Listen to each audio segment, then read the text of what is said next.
Good afternoon and praise God, everybody, and welcome to Prime Time Training.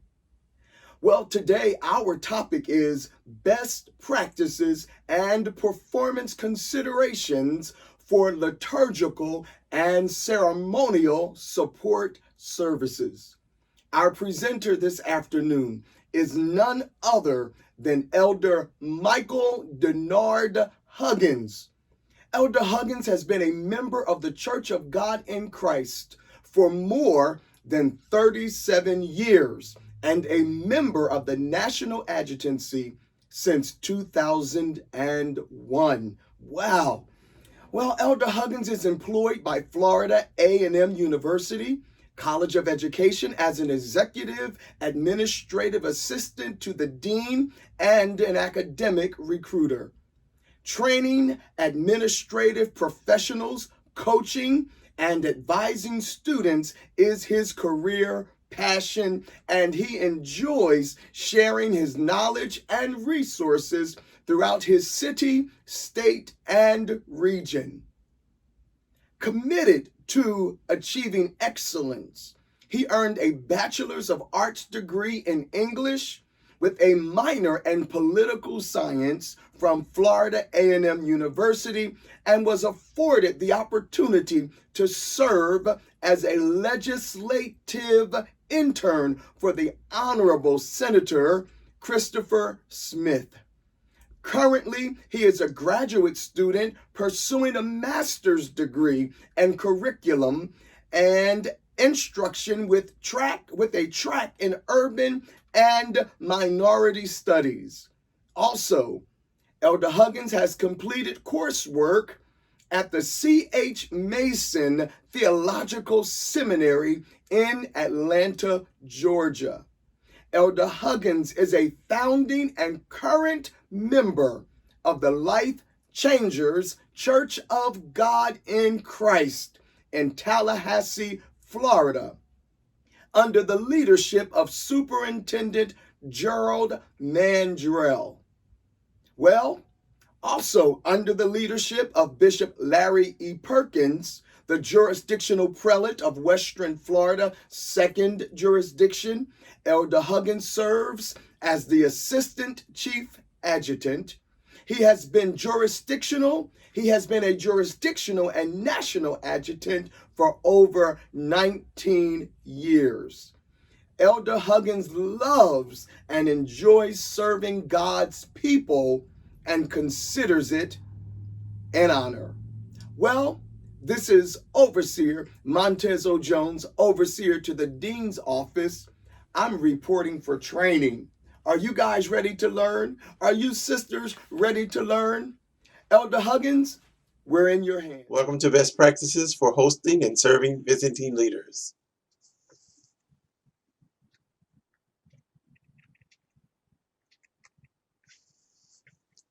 As my introduction is stated, I'm Elder Michael Huggins, the Assistant Chief Adjutant for the Western Florida 2nd Jurisdiction. It's my honor to be here to share with you virtually in this first National Adjutancy Virtual Summer Academy. I'd like to thank Bishop Rudolph, our Adjutant General, our Dean, Bishop Glimp, our Assistant Dean, Dr. Fields, for the opportunity to serve. I'm a little bit nervous in this capacity. However, I think that the information that I've compiled will be helpful as we enhance and as we better our serve. A lot of the information will not be new information, but it will be information that will collaborate and look at the best practices for hosting and serving leaders in your jurisdiction.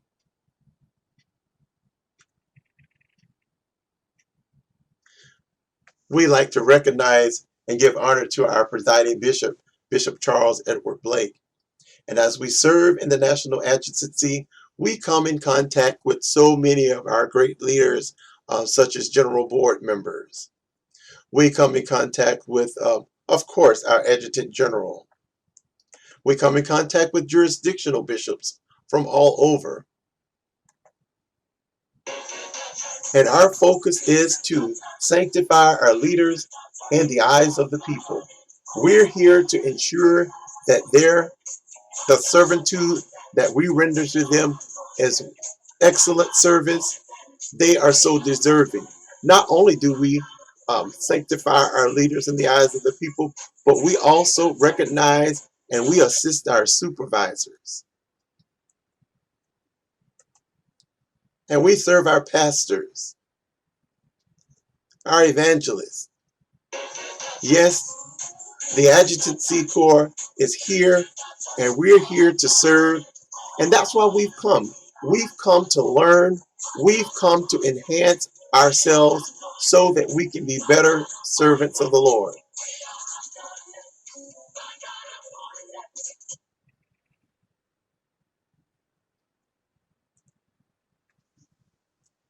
Today's presentation, we're talking about best practices that would assist you in your jurisdiction as it relates to hosting and serving guest leaders. Oftentimes we have individuals that come into our jurisdiction, and we want to ensure that there is a generalization of how we're serving. We want to make sure that they have the best service. We want to make sure that we are there and we treat them very, very well. What are best practices? Best practices are procedures that are accepted or prescribed as being correct or most effective. We don't want to just do things just because, but we want what we're doing to have a meaning, and we want to be most effective in our serving. Best practices are important for processes that need to work correctly. When you're having guests in your jurisdiction, we want to have order. The Adjutancy has taught us over the years protocol and order. We know what to do, we know when to do it, and we know how to do this in the spirit of excellence. Best practices are a simple way that we do things. It has been worked through. We did trial and error, and we found it to be the most sensible way to do it. Nothing is etched in stone.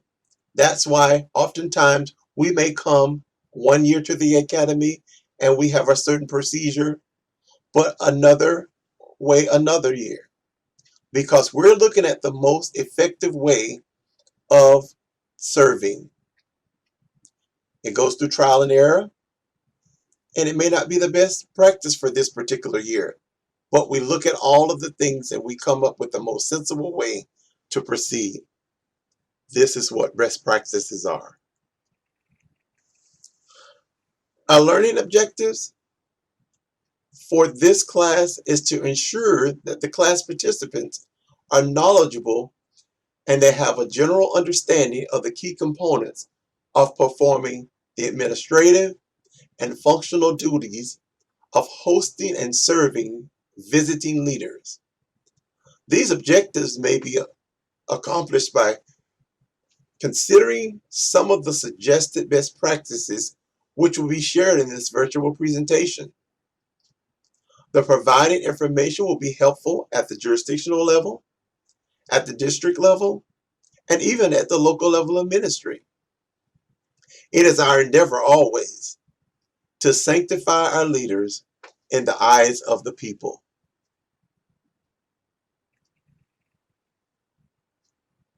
Let's pause for a moment and let me give you a scenario. And we will think about this whole scenario that will drive the continuation of the presentation. The scenario in the activity is your jurisdiction, no convocation is 3 months away. And your jurisdictional bishop has invited 3 highly esteemed Church of God in Christ speakers as nightly speakers. Each will stay one night and depart on the following morning.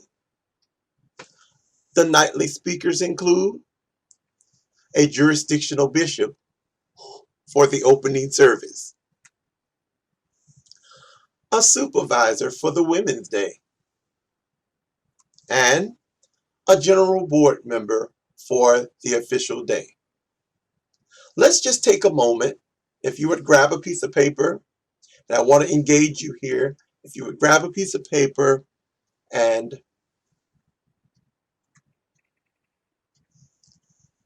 if you can make it look like the example on the screen, this assignment sheet, place in one column, you can give that header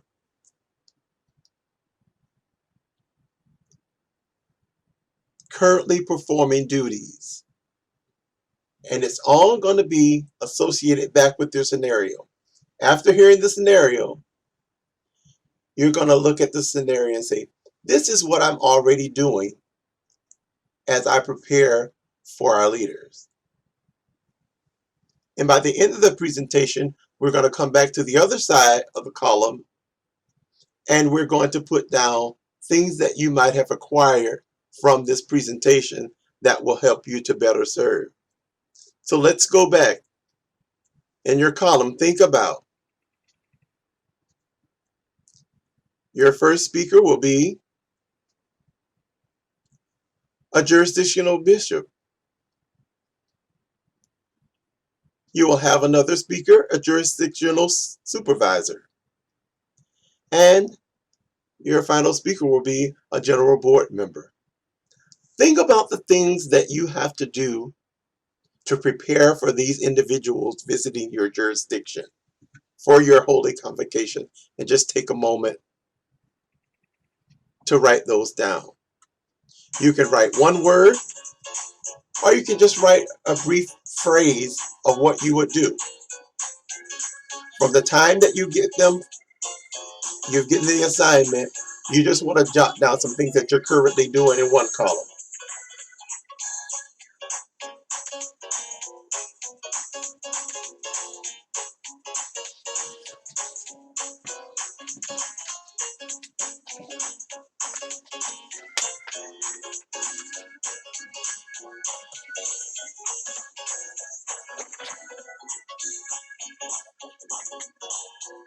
Think about all of the trainings that we've had in the past and some of the pointers that they've given us in these trainings. Let's look at those.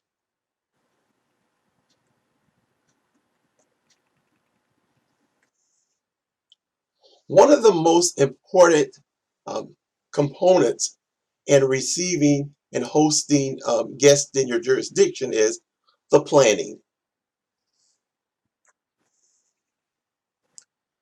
I have outlined here 5 helpful best practices that I utilize. My jurisdiction is a new jurisdiction, so we are in a planning mode. My jurisdiction is almost 4 years old. We're very small, but I have been in a larger jurisdiction, so I have served and I do have the experience in helping our new jurisdiction to plan these types of activities. Our first area that we will start with is the guest contact. Number 2, you will want a confirmation. And the planning process, you want to look at public relations. Number 4, you want to look at logistics and delegations. And 5, you want to look at the event day, worship time, and then afterwards, the guest departure, the planning. In planning, I'd like to say it is always important to write things down. You can't depend on your memory because so many things happen. You're engaged in so many activities that you want to write things down so that you don't forget.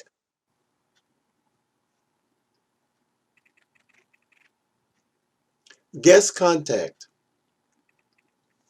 Once you have been given the assignment, it is always a good practice to reach out to the office of the guest speaker that's coming, and you want to establish a point of contact. This is very important. If you're not talking directly to the speaker, in many cases you will not talk to the speaker. You may talk to an assistant, or you may talk to the adjutant who serves that particular person or handles the schedule. So you want to reach out with a phone call. And in that phone call, in many instances, you will review the details of the event that particular speaker is coming. The assistant or the point of contact may inquire on the number of attendees that you're expected to have at the convocation or the convention or whatever the event may be. And they will ask you other related travel questions so that they may prepare for the agreement of confirmation, that confirmation letter. They want to go over some details so that it can be included in the confirmation letter. So that brings us to the confirmation. It is important and it is a good practice to confirm with your guest speaker that, yes, I've accepted this invitation and I'm going to come and I'm going to share this convocation, I'm going to share in this convention or this event that you're having. During the confirmation process, it is recommended to follow up with a written communication via letter or email. And in this confirmation, you will go over details such as transportation arrangements, whether it's going to be flight, train, or they're going to be driving. If it's going to be flight, you want to inquire if it's going to be a preferred airline, if there's requested seating that the traveler would want, if there's a preferred travel time. There are some individuals that have preferred travel times. They don't like to travel at 5 a.m. in the morning. They like a mid-morning or afternoon flight. So those are things that you would include in your confirmation. Your hotel accommodations. You want to find out as you're confirming this, what type of room would they like? Are there any special requests at the hotel? One, if they would like to have a high or a low floor, or if there's any specifics because of certain allergies, they may not want feather pillows, they may want foam pillows. So that is another point that you want to cover in your confirmation. You want to know if there's going to be a spouse traveling with them, if there's going to be a staff member. Sometimes speakers or guest speakers come with their musician. They may come with a travel assistant. So you want to know who's going to be accompanying that particular person, if anyone. You also, it's a good practice to find out if this particular individual has any dietary restrictions. If they're vegan, if they're vegetarian. You want to know this because as you prepare and you want to take them to lunch or to take them to dinner, you want to know how to make a selection for restaurants and types of food that you would carry them to for their meal. So these are all points that you will look at in the confirmation process. So you will go back to your invitation and you will confirm all of the details that you've spoken about in your confirmation.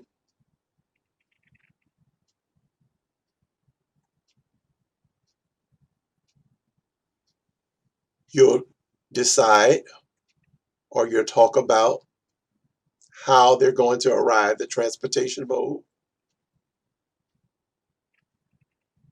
You'll talk about hotels and you'll find out if there's any dietary restrictions.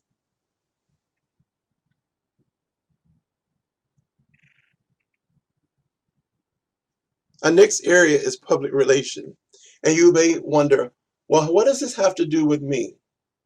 Public relations, from this angle, you would be the person who would speak with or confirm with your programs or your program coordinator um, if the speaker's name or picture is going to be included on the radio or television.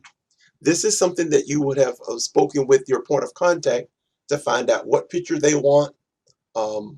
You're going to get those things and confirm with your delegation, your delegate that you're working with for the convention. Yes, this is the right picture. This is the social media ad that we want to put up. You want to know if they're going to send out any flyers or those things so that the speaker can be captured. You want to make sure that you publicize the event, and you want to make sure that that is going in a very smooth fashion and that the publications will include those things that have been approved by the office of your guest speakers. And as you know, in the Church of God in Christ, we have souvenir journals, and those include official greetings and ads. So you want to ensure that the spelling of the name is correct. You want to ensure that the picture is correct. So these are just verifications for public relations that you are working with another delegate to just confirm that these things are in order.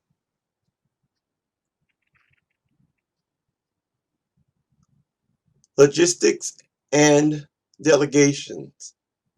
As you prepare and it gets closer to the event, you want to look and assess your staff. According to how large your jurisdiction is, or how large and how many people you're expected to attend the event, you want to look at what staff you have to work with. As I stated earlier, my jurisdiction, it has a small adjutancy corps. So I have to glean from others to assist. So you have to assess what you have here. How many adjutants will I need to serve? So you have to look at the big picture and find out, I'm going to need someone who's going to serve this person the one night that they're here. If it's going to be the same person that's going to be serving, of course, for the supervisor that's coming, that's going to bring in our lead sister who's going to serve, or she's going to delegate someone to assist her in that area. So we have to assess how many persons that are needed to serve. The assignment of responsibility and availability. Once we have gotten how many people are going to serve, who's going to serve, we have to have a commitment that this is what the assignment is, and I'm going to be responsible to carry these assignments out. I'm available. We need to know who's available, what times you're available. You want to make selections of persons who that you know are punctual, who are on time, who's been faithful, and that you can depend on. Because when you're having an event and it's a large event, you have many responsibilities that you have to oversee. And so as an assistant chief adjutant, you have to have someone that you can delegate and be assured that the person is going to carry out the responsibility that has been assigned. Normally, when I give a delegation to assist in these types of activities, I want to make sure that the person is available for the duration of the event.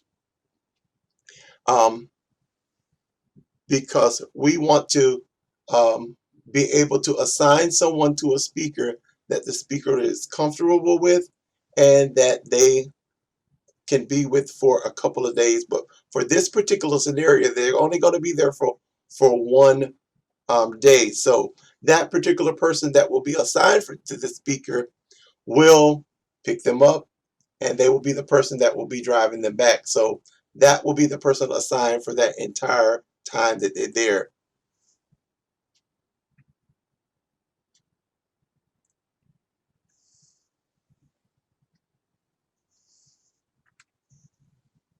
Chief adjutants and lead sisters, if they're not going to be the main persons who are serving the guest speaker, then we need to know who will accept that responsibility and ensure that they carry out the duties in the same spirit as the chief adjutant, the lead sister, the assistant chief. We want to ensure that that person carries that out in the same manner. So if it's not going to be that person who's going to be serving the main speaker, then we need to establish who will take that responsibility. And that brings us to the event day.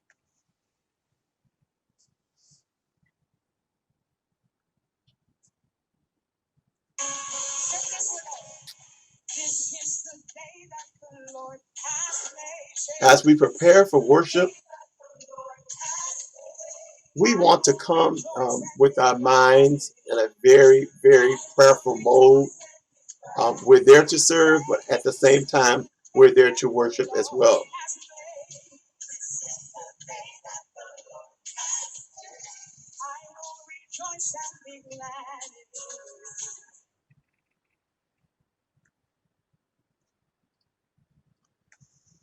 The day of the event and the worship time.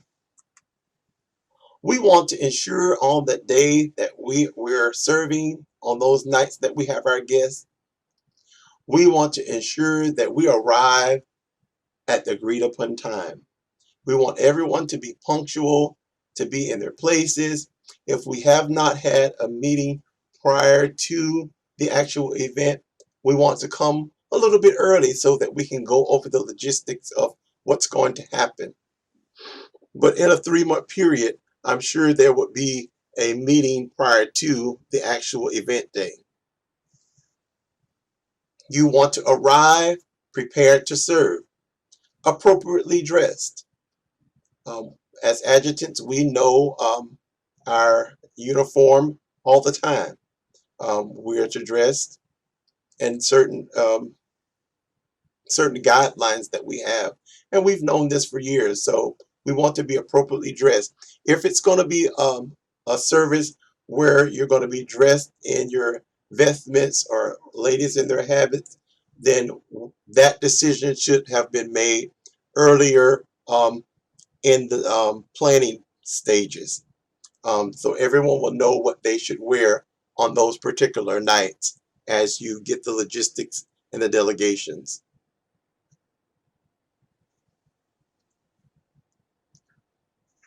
Review your guest list to ensure that the total number of reserved seats are correct and you have a few extras.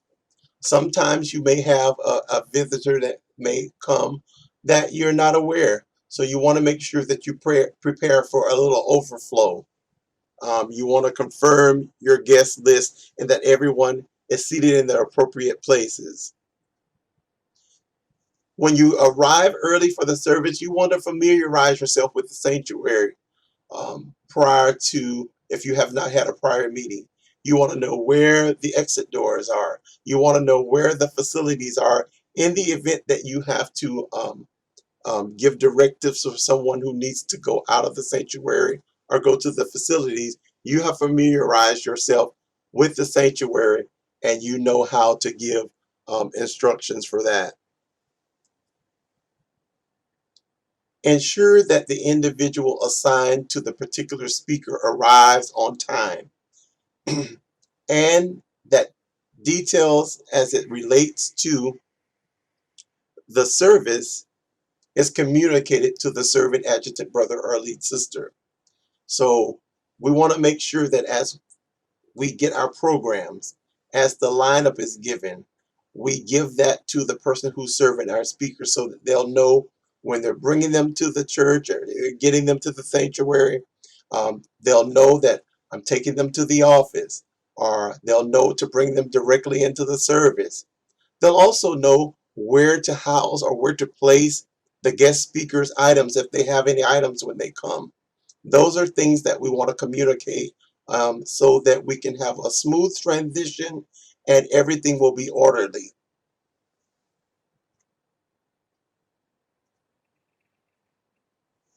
Once the service is over, there's usually a fellowship reception for invited guests and jurisdictional leaders. If this does occur, the individual serving should arrange to be available for the duration of the fellowship with the guest speaker. We want to ensure that the person is not rushed, that they're able to fellowship with the host and the host guest.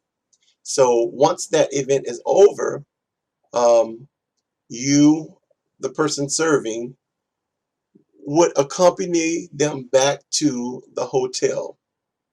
And on this transporting them back to the hotel, it will be an excellent opportunity for you to discuss the arrangements for the guest speaker's pickup and departure.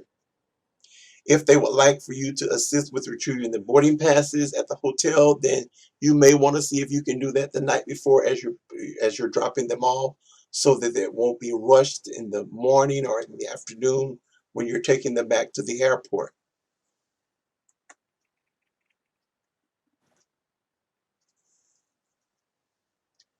The date of departure. You should arrive in ample enough time to get the guests back to the airport or the bus station or the train station. You want to ensure that you're knowledgeable of peak travel times and travel patterns in your city, so that you can navigate on the best routes to allow you easy access to the airport or wherever you're dropping them off to. So that takes some planning. That takes you knowing your city. For me, sometimes I do drive-throughs during peak times to see how long it takes to get from one area to another. So that will allow you the appropriate travel time.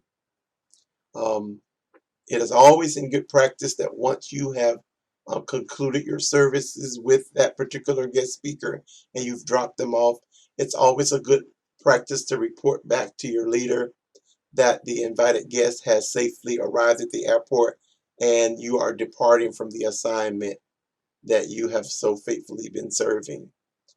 So these best practices